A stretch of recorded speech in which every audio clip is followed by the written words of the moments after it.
Welcome to a special edition of the Darden Admissions Podcast. I'm your host, Brett Twitty, and you are listening to a new episode. On this episode of the podcast, I'm excited to share my recent conversation with Carlos Bortoni. Carlos is a dual degree alum, MBA Masters of Education alum in the class of 2019 here at the Darden School of Business, and he is also the Tech Hub Senior Director for Darden's Batten Institute. Carlos and I recently connected to talk more about his background, what led him to Darden as an MBA student, what brought him back for his role with the Batten Institute, and so much more. I think you're really going to enjoy this conversation. As always, if you found this episode helpful, be sure to like and subscribe to this podcast so you never miss an update. And remember, you can always check the episode description for links to Darden blogs, social channels, and more. Now, without further ado, here is my interview with Carlos Bortoni. Carlos, welcome to the podcast. Hi, Brad. Thank you for having me. Very excited. It's great to have you here. How's everything going? How are you doing? Doing great. It's cherry blossom season here in DC, so we're getting all of our tourists and folks coming into town. As you probably have seen the photos, it's been a very nice season, not too much rain, so folks have really had a chance to enjoy, and we're getting ready for the summer.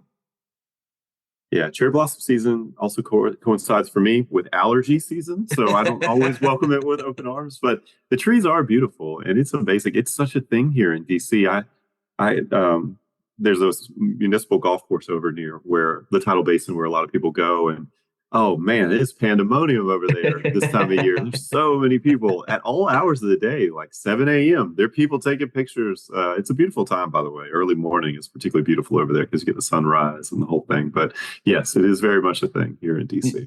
Well, and it's nice because we've been, I think, so far, knock on wood, very lucky with the weather. It's like nice and brisk, not too hot, not too cold. People can definitely walk around, and I know what you mean with allergies. The pollinating is here, so fingers crossed it won't be too bad this time around. For sure. So, well, it's great to have you here. Thanks again for joining for the podcast. And as the first question, let's just start by talking about you. Tell us who you are and what's your story. Sure. Thank you, Brad. So Carlos Bortoni, I am the Senior Director for the Tech Hub initiative here at Darden. There's a winding path that brought me back to Darden that made it very exciting. But a little bit about myself. I was born and raised in Mexico. I finished high school in Mexico. My family still lives there. I was very lucky. I came to the States on a scholarship. The original goal was for me to work in policy. Really go back and help my country. So I worked with the UN and think tanks in Argentina and here in DC. I quickly realized that for me to have the impact that I wanted in education, which is really kind of like my passion, I needed two things. One, I needed to have more private sector experience. And two, that I needed to at some point find my way into consulting or tech to really build that skill set and do it at scale. So after graduating from Harvard for undergrad, I worked in a small consulting firm, did a lot of work cross industry, aerospace, defense, chemicals, metals and mining, in the joint ventures and alliances space. Learned a lot, loved it, had an opportunity to jump into the education space here in DC at another company to build and launch from scratch their private K-12 business, which allowed me to get that sales background. How do you really innovate within a company, like that entrepreneurship flavor, of which, by the way, I wasn't aware of until I came to Darden and became a student. And then realized that I learned a lot, but it was time for me to go to grad school. So I came to Darden. I'm both an MBA and a Master's in Education student, class of 2019. And I was very involved in a lot of different activities while I was at Darden, right? I was president of the education club. I recruited and ended up doing consulting post-graduation. I was very involved with the Batten Institute, where I work now, as part of their entrepreneurship ecosystem. And, through those 2 years in Charlottesville, realized that one, that path of coming into consulting post-graduation was going to be a great learning experience. And that it would position me really, really well to then go into tech and education, which is exactly what I did. So I worked at PwC for a couple of years. I was part of their digital transformation practice. At that time, the firm had just launched a suite of digital products. I was part of the go-to-market team for a lot of those, in addition to like your classic, consulting, client-facing projects. And then during the middle of the pandemic, I was recruited by Qualtrics to come in and lead the K-12 strategy for the portfolio. Over time, that portfolio responsibilities increased to include higher ed and K-12 in North America. And last year, I was the global lead for our entire global education business at the company, which was kind of like that opportunity to really take all those learnings, before Darden, everything I learned at Darden from effectuation, design thinking, so on and so forth, put it like really into practice. And then last year, I got an invitation to apply for this job at Darden, right? And it's a very exciting time at the school. There's a lot of activity going on around technology, artificial intelligence, the intersection between both and business and society. And the goal really is to elevate our profile in tech, both at Darden, at UVA, and society at large, and to be part of an amazing team, including you from admissions and our advancement team and our faculty and our alumni, to like really build that ecosystem. All right. Well, lots of interesting points in your story. What's it like to be back at Darden?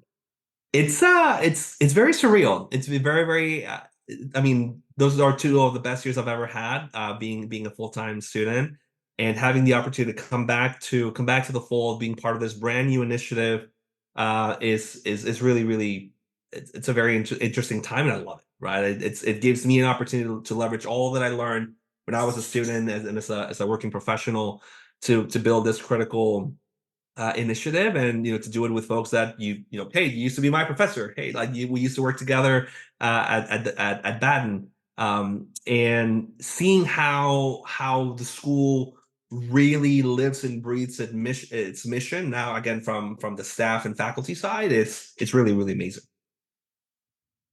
What's exciting to you about this Tech Hub initiative here at Darden?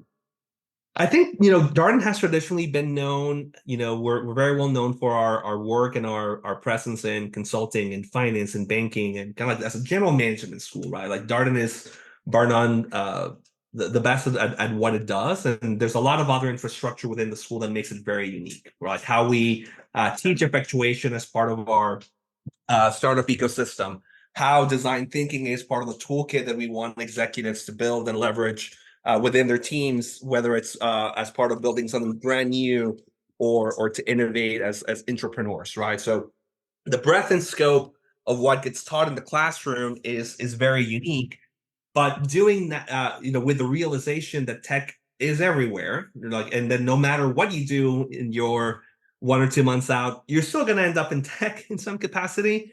Realizing that really gives us a way to refocus some of the energy into just elevating that. And tactically, what does that mean? Well, number one, it means identifying and working with students that want to come to Darden, that they either have that background in technology and or want to break into the industry. Number one. Number two, with their faculty. I mean, I'm part of an AI task force right now that's looking at how we're leveraging artificial intelligence, not just in the curriculum, but also in terms of how we're equipping our students so that they can be effective post-graduation and hit the ground running. On the alumni side, we're building this ecosystem with our recent and more tenured alums because, hey, we know that you're already working in the space. How can we bring you back into the fold, share your knowledge with current students, regardless of the program that you're pursuing, and helping build those bridges? And then more ambitiously, like this is not an effort that Darden should do solo, right? Like we are working actively with other schools across the entire UVA ecosystem. We're building bridges with economic development agencies and VC funds and other startups and your classic established players, because we realize that if we want to do this and we want to do it well, and again, like something that Darden is very unique about is just how we think of ourselves as socially responsible agents. We need to bring these voices together and be part of that fold that's pushing how Darden sees technology, how we see a role in that space, and then making those resources available to our students. Darden has 2 locations at this point, at least where we deliver degree programs, Charlottesville in the DC area. I feel like the DC area is quite a hub for a lot of technology-related activity. Is that the line with your impressions? Yeah, it's interesting when you're in industry, you kind of like only look at your company or the role of your company vis-a-vis your clients. And now that I'm on this side, it's exactly what you're describing. It's a vibrant hub of activity. on a multitude of fronts. I'll give you an example. We had a UVA alum who is a former Samsung executive, now works in VC, and said, "Hey, like, we would love to learn more about the Tech Hub and maybe host a bunch of other Samsung executives. Can we do that?" Like, absolutely, let's do it. And you bring in 30 plus senior executives sharing their vision, how they're using technology and the role they play in tech, not just in DC but elsewhere. And you get this really interesting, vibrant conversation, right? Like the dialogues that we're having now, again, with economic development agencies, for example, very similar. Like, how can we continue to innovate and invest in Northern Virginia, obviously in Charlottesville, and other places where we're active, to create those connections makes it very interesting. And then from a DC standpoint, as Darden and UVA continue to grow the footprint, it also provides new opportunities for us to work with our student base, to work with our executives and other potential employers, to make sure that these connections are in place in a much more streamlined way than sometimes has been in the past.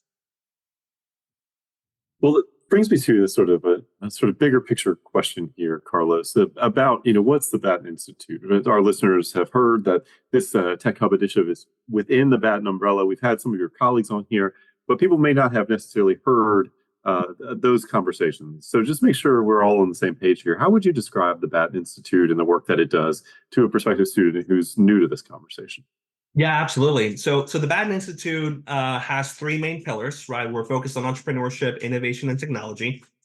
Our main focus is finding new ways to continue to challenge and educate and grow with our students around these three main pillars, and by giving them the programmatic infrastructure to make that happen. And it comes in a bunch of different flavors, right? One is our eCup competition. So it's a multi competition for where founders and teams can develop and pitch their startup ideas from back of a napkin. I'm just like this to I'm up and running. I have clients, et cetera, et cetera. So how do we give you the infrastructure to practice and pitch in front of individuals to like get that exposure? Number one. Number two, if you are prospective students, we obviously have scholarships, right, that we give to folks in each of those pillars: entrepreneurship, innovation, and tech, to give you the opportunity to come to Darden and pursue those interests. It comes in the form of more programmatic events. So we organize different events, both on campus, on grounds, and outside, where we're giving that exposure to our students. And as part of that broader ecosystem, we are also building more connections with other types of events and institutions. Case in point, I'm looking at my calendar for April and May, and there's at least a dozen conferences and events just focused on technology and artificial intelligence here in DC, right? That we are either actively participating in or presenting at, or just kind of like building those introductions to other players. Well, Carlos, thanks for the overview of the Batten Institute. I wonder, are there any Batten Institute initiatives that are underway that you'd want to highlight here? Anything that you would want to share about the programming that the Institute is working on? Absolutely. So there's two that come to mind that are cooking for the fall and the winter. One is a DC trek that we organize for our full-time students. We organize a series of headquarter visits with tech companies here in the DC area. For example, we did something similar with the part-time in the EMBA program a week or two ago, and we hosted them at Uber and Google and Amazon. So we do that something similar in the fall for our full-time students. Also in December, we're going to do our second annual AI conference. We did the first one last time around. We had really interesting panels on kind of like intersection of law and AI, ethics and AI, how you're actually leveraging this within your business. So that is part of a series that we're going to keep doing, every winter moving forward. And the other piece that I would add is more on the kind of like inside the classroom programmatic stuff, is like tech learning series. So this is something that my colleagues started last year. It's a series of faculty-led sessions where we're giving both a combination of theory and like what does that actually mean in the real world application of technology from different angles, as a way to give more exposure to individuals who may or may not have a background in tech, but are considering that as a potential career path, to just complement what they're already learning in the classroom in advance of their internship prep and so on and so forth. So we're really trying to combine things that are happening inside the classroom, at school, outside the classroom, and then obviously with other external organizations. I'm curious, you obviously know the Darden experience well. You've worked with a number of Darden students. Why do you feel like Darden students are well positioned for technology careers? What do you think it is about the Darden experience that helps prepare people for this kind of work? Absolutely. I love that question. So I think it's how we live and breathe the case method that number one makes the educational experience unique, right? Because it really is putting students in the driver's seat on how to think critically through these types of questions, whether it's marketing, strategy, finance, you name it, right? So by forcing students to be at the center of the action, it obviously drives a different level of commitment and relationship with the content, right? It's not, hey, I'm going to read something and then just regurgitate it. Like you really have to understand it and live it and breathe it. So that's one component. Component number two that I think makes Darden unique is we have some of the brightest minds in things again like effectuation, like design thinking, like ethics that are critical components now, and they have been for a while, for how technology is not just developed but also incorporated, leveraged, and accelerated. Right. So regardless of whether you want to launch a brand new business in tech or whether you are someone in consulting that is advising clients on how to leverage artificial intelligence, you name the flavor. The Darden experience really forces you to be a lot more active and throughout your entire educational journey, and that also makes it way more rewarding, right? And there have been different times in my career where I've used different parts of the toolkit to great impact. And now with that, I have to use kind of like everything as we're kind of building this brand new initiative from scratch. But that's what really makes Darden students incredibly unique and valuable when they join or rejoin the workforce, because they're able to leverage the knowledge tactically, but also think about how to do all these different things in a much more innovative way that also places emphasis on its impact with their coworkers, its impact in society. That broader vision is very unique, and I think that's something that makes the Darden experience really amazing. This question may be a little bit of a curveball, but people coming into an MBA program, they're trying to figure out what they want to do and trying to figure out the next step. And you hear about all these industries, right? You hear about consulting or technology, financial services. List goes on. What do people sort of? Are there any misperceptions people have about what tech is versus what it actually proves to be in reality? Any sorts of things along those lines that come to mind? Yeah, I love that question. So I think a lot of it really goes down to this is going to be the consulting in me. Like, how are we even defining tech, right? Is it being a PM at one of your high tech classic companies? Is it being a strategy guy at Qualtrics, which was my role? Is it being a PM or a PMM at a financial institution that just happens to have digital products, right? So for the most part, there's going to be a tech component in almost every role in almost any type of organization, right? Like unless I'm selling cookies out in the corner out of the stall, there's going to be a tech component, right? So understanding how the educational experience can equip you to not only perform at that specific role that you are recruiting at that moment in time, but allowing you to also become a continuous learner, that's where it gets interesting, right? Like otherwise, a lot of the knowledge you can acquire on Coursera or like other free platforms, right? Like it's not about just acquiring the technical skills, it's about the thought process. And for folks that are trying to break into tech, if you don't have a technical background, a lot of those technical skills can be learned, right? They're very teachable, and there's a wealth of resources to do that. And an environment like Darden will give you the space to do that, whether it's in the classroom or if you want to fly solo, right? But it's how you make the best use of all these different tools you're learning through your MBA program, whether you're full-time, part-time, executive, doesn't really matter. You're getting the same experience, at least at a place like Darden, right? That makes it a much more impactful 2 or 3 or whatever amount of time you're investing in grad school. And for something like tech, where everything just keeps changing, like I look at something like artificial intelligence, it changes literally by the week, if not by the day. So if you're only focused on one single tool or only one single process, it's going to be hard to keep up, right? So as folks consider what options they have for graduate school, and particularly for an MBA program, my 2 cents is prioritize a program that allows you to and teaches you how to think and rethink and relearn, and not just gives you a very narrow set of skills or tools. Chances are those are going to become obsolete fairly quickly. And from the employer side, like I want to work with people, I want to hire people that will not only be able to come in and hit the ground running on day one, and that's what Darden students do, but be able to help us find where to pivot before our competitors can, and to do that in a way again that makes sense for our company DNA and our company culture, because that's how you can really enact lasting change. Yeah, just for some vocabulary here. PM is product manager. That's right. Sorry. Yes, product manager, or if you're doing product marketing, managing too on that PMM side. So basically, like, are you a technical person? Are you a non-technical person? And are you working at a tech company or not? Those tend to overlap so much now that the distinction is a lot less clear. And I appreciate your point about everybody is working with some kind of technology wherever you may be working.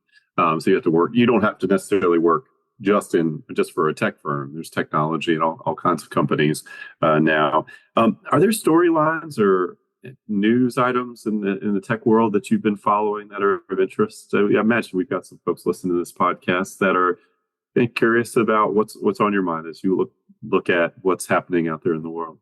Yeah, for sure. I mean, I think not to go on the flashy new toy that we all keep talking about, but I think artificial intelligence and Gen AI are two things that are newsworthy, but also ongoing, and they're ongoing because it's just going way too fast, right? And I think about it not just, oh, what tool is the coolest that's out right now, or which one is driving the most productivity. Like, that's fine; those are stats. I care more about like that intersection between private sector, not the government, policy, society at large, because that's where we need to keep up. That's where we need to be drivers of change and just awareness. So, like, how can we make sure that if we're coming from that business world, that we're helping to educate the policy side on the potential rewards and risks of something like insert whatever technology, artificial intelligence, you name it, right? How do we make sure that the rules and regulations that we have in play are aware and actually help us, get the most out of these technologies in a way that makes sense, but also protect individuals from potential negative effects, right? And that's a conversation that's happening in the classroom, in industry, in Congress, in all these unofficial channels. And I think that's where, again, I'll speak for Darden, but like where Darden is really equipping you to have those intelligent conversations, not just on like the technical side, but like, what does it actually mean? If I'm a business and I leverage an artificial intelligence tool, but I don't have a framework for how to use it, like, are we putting ourselves at risk? Or no, we did make the investment, we are seeing that impact. Great. How do we communicate that to our shareholders, to our other teams, so that it can be scaled responsibly, right? And again, I think that's where Darden is an interesting place, because we have this broader ecosystem across UVA with our other schools, where students are able to interact with one another and say, hey, like, if, I'll speak for myself. If I'm an MBA in Master's in Education, well, what does that mean in the classroom, right? Like, what does that translate to higher ed or K-12?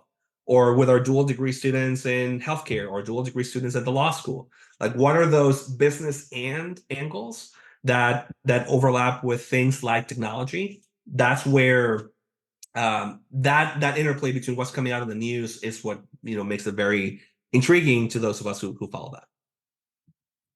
Yeah, I've been really intrigued. I went to law school, so I always tend to look at things kind of from that legal perspective, at least as they're in the news, and particularly with AI and copyright law and these large language models ingesting all of this content from all of these sites. The sites agree to this. What's being done with their content afterwards? You look at DALL-E, which creates an image in the style of, like, there's gonna be so. I think there's gonna be so many lawsuits, particularly with generative AI. Whether it's DALL-E is an example, but songs that sound like an artist that were created using AI. I mean, that's a huge threat to an artist and their creative income, and if you could just create basically a Drake song out of thin air, so to speak, without Drake being involved in it. I mean, I think these are some really fascinating questions, and maybe the law is there, or maybe not totally. I'm curious to see where some of this goes. Yeah, no, I mean, you touch on a lot of things that kind of like, tickle my brain. So, on one of the things that I started to do during the pandemic, and I know that we all like to think the pandemic is done and we can, look at it. I think there was some really good lessons learned from that time, and I picked up art as a way to just kind of like decompress and help me process all of my workload from consulting and then tech and now at Darden. And through those interactions with other artists, both traditional and digital, the debate that you're describing is exactly on point. Right, there's a business component to generative AI and the arts, whether it's music, visual, so on and so forth. On who is the actual creator, who's the owner of the IP, what are the positive and negative impacts of something like this for creators, right? And there's a really interesting, I'm going to say, like, technology arms race going on now within the technology itself.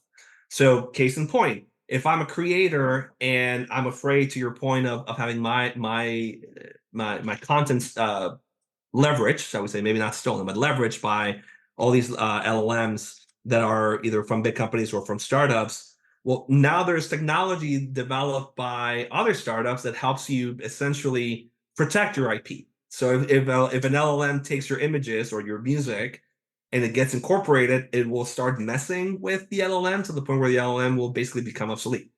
So you're starting to see this interplay, and by the way, that applies to deepfakes, voice models as well. That kind of like, how do we have a set of rules that ideally protect both creators, but I'm just like your normal user, right? Like, deepfakes can be created now with only a couple of seconds of footage and audio. You don't need a lot to start creating these types of outputs.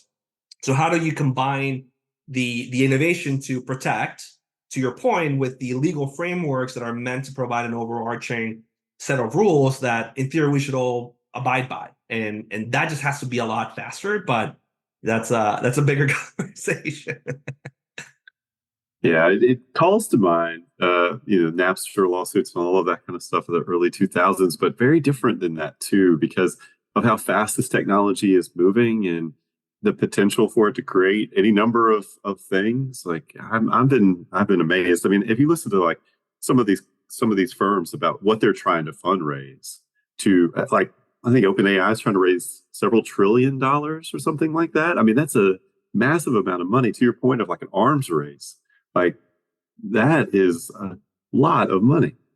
And I think that's where these are like conversations that you and I are having right now, Brett. Like, these are conversations that our students have every day, right? Like, both in and out of the classroom at a place like Darden, and where you're having faculty. And this is one of the things that I appreciated most of my time down in Charlottesville. Like, the faculty is there. Like, the faculty actually cares about teaching. Yet they do world class research. The faculty at Darden are there to like really build these connections with students, right? So, and you can have a casual one-on-one over coffee with your ethics professor, or a fireside chat with the dean, or hey, we're going to bring in other folks from the other schools or from alumni who are literally in the trenches at insert big name company or insert really cool startup, that are literally getting their hands dirty doing all these things, and trying to do that to do that in a way that is consistent with Darden values. Right? Like, we assume positive intent, but we're also trying to make sure that the technology that is being developed is being used for good. And these are like the types of conversations that I have with our alums that are in the space, saying, "Hey, I'm a diverse, I'm a person from a diverse background. I want to make sure that that voice and that background is included as we're building these tools, because we have to be mindful, right?" And again, that's something that is very unique about Darden, about the people that come to the program and graduate from the program. And I mean, I'm an optimist. I'm a glass three quarters full kind of guy. I think that AI and other tools are here. Well, they're here to stay, but those are here to be helpful. And it gives me peace of mind to know that my classmates and other folks going through the program are being involved, because I know that they're taking these higher values and considerations into play, and it's not just, hey, we're going to crank out a new product and hope it just blows up. Yeah, I think the other thing that's interesting, particularly around the regulatory aspects of this, is we've had social media in our lives for over 2 decades, and it still feels like we have not figured out how to regulate those companies. Now we have what seems like another opportunity to figure out a regulatory framework that still allows for innovation, because you do have like this geopolitical context where this AI technology is being developed, where there are other countries doing other things that we've got to keep pace, and yet we got to figure out how to put some guardrails here. I feel like that's a really interesting conversation too. Like, can we get this right? We struggle with this other thing. Do we have the expertise? That's right, and it's funny you say that. We have an event coming up here in DC in May, where UVA is attending, and it's all focused on like national competitiveness and national security. You can fill in the holes, and the way that you're describing that, hey, we've had social media for X amount of time and we kind of haven't cracked it. We have this new really cool, some potentially dangerous toy in artificial intelligence, and those two are kind of playing together, whether we want to or not. So I think that that forces some interesting conversations, for us as on the academic side, for sure, on industry, and at a societal level, to say what are the things that we know we need to protect, to make sure that our democracy works in a healthy, open way, but also recognizing that these sort of technologies can be used negatively, not just domestically, but by foreign actors. Right? These are some of the bigger strategic geopolitical questions that are coming online, and I'm an optimist because I think that because of the seriousness, right, and the potential danger for critical infrastructure, and again, just like democracy, that will force some of these tougher conversations to happen probably more quickly than before, because it's not just about, hey, like, did you post a silly meme on social media? Like, this is really a thing that can help us stay not just competitive from a number of fronts, but also make sure that we're protecting ourselves.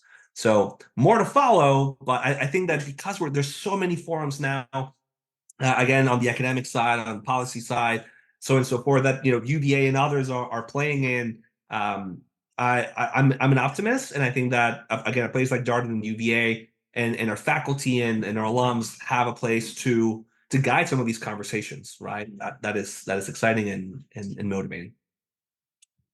Well, Carlos, a couple questions for you here as we wrap up. What are you looking forward to in the months ahead?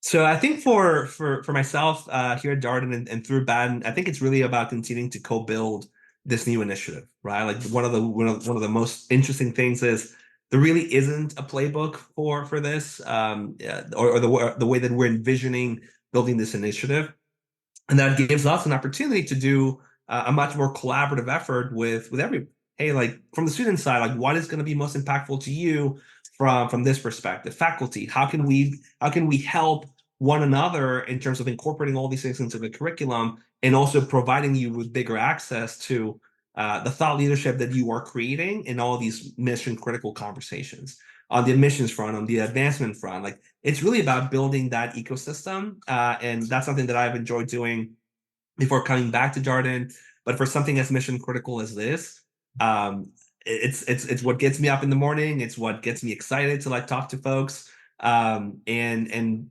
being part of that journey for folks that are considering coming to Darden for grad school, right? Like having these one-on-one conversations. That's something that I really look forward to. I was a prospective student at one time, and it was these types of conversations that helped me make my mind to, one, should I pursue an MBA, first of all? If I should, where is the right place for me to pursue that opportunity? And once I'm coming through the door, how can I make the most out of that experience for myself professionally, for the people that I work with? That kind of like one-on-one interaction, I'm looking really forward to more of those in this role, and with you and others that are thinking about coming to Darden. Right, Carlos, last question for you. What's a piece of advice you would share with our prospective student listeners, something you would encourage them to consider as they go forward on their own MBA journeys? Absolutely. I think it's two things. Number one is do your due diligence, right? Like make sure that you've really thought through like why an MBA, like basic stuff, like why an MBA, obviously why Darden, like what do you want to get out of this experience, whether you're a full-time, a part-time, or an executive MBA prospective student, like what you want to get out of the experience will be different. So you want to make sure that this is the right move for you. It is a time and it is a sizable investment. So keep that in mind. And then number two, as you're going through that due diligence process, have conversations, right? Like have conversations with not just the staff, but current students, with former students, with co-workers of yours who've gone through the program. And one of the things that I've really come to appreciate, both when I was a student and now as an alum, something very unique about Darden is that we're all here, right? Like we're here for each other. We're here to help prospective students navigate this process, because we were there, right? Like we know what it was like to consider options. And as you're telling that story, I would also say, like, what makes you unique? Like what are you bringing to the table that will not only distinguish yourself from other candidates, but how are you making sure that the academic experience will be richer for everyone else in the classroom, right? And that's how we all approach. Like I wanted to make sure that I was in the classroom and I was going to be helpful for my classmates. So it's this really interesting back and forth on what do I want to get out of the experience and how can I start giving back to my classmates as we're going through this together. I think being able to tell that story will set you apart, no matter which program you're considering, whether it's Darden or somewhere else. And obviously that type of excitement and energy and that uniqueness of you will come across throughout the process. So. Well, great advice there. I love the focus on sort of the classmates and what you're adding to their experience. That is one of the real rich things about learning at Darden is you're not just getting to hear from the faculty, you're getting to hear from everybody else in the room. And so your experience, the perspective that you have because of your own lived experiences and work experiences, but you get to benefit from all the other people in your class and what they're bringing to this learning enterprise here. So that is fantastic advice, Carlos. And thank you so much for the conversation. Always fun to talk about these kind of cutting edge technology questions, what's happening with artificial intelligence, and also to learn a little bit more about the folks who are helping lead some of these initiatives at the school. So thanks for all your work on the Tech Hub. And thanks for coming on the podcast. Thank you so much, Brad. And thank you all for listening. Hopefully we'll stay in touch. Thank you. And that was my conversation with Carlos Bortoni, Tech Hub Senior Director for the Batten Institute here at the Darden School of Business. As always, if you have any comments, suggestions, requests, anything you'd like us to cover here on the podcast, we're all ears. We can be reached at Darden, that's DARDEN, @virginia.edu. Until next time, stay safe, be well, and thanks for listening.